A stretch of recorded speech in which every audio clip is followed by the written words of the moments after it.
the North Korean internet effectively just disappeared.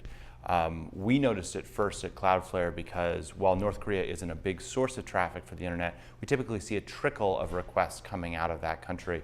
At about 11 a.m. yesterday on Tuesday or Monday, the traffic just completely ceased. That set alarms off in our systems, and we went out and looked at what's called the global routing tables. That's effectively a map of the internet. And what had happened was North Korea was effectively erased from that map, meaning that no traffic could come into the country and no traffic could actually leave the country.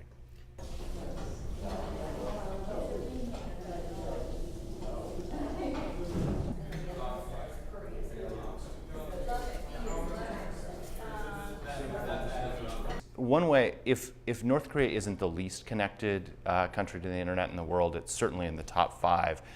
There are only about 1,000 IP addresses assigned to the entire country. That compares with hundreds of millions of IP addresses that are assigned to a country like the United States or most Western European nations.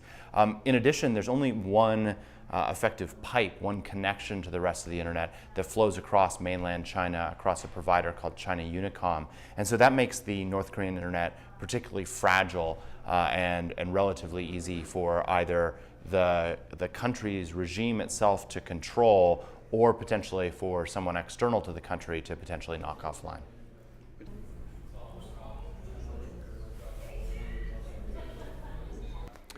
I think that it's really important that we not jump to conclusions on who is actually behind this.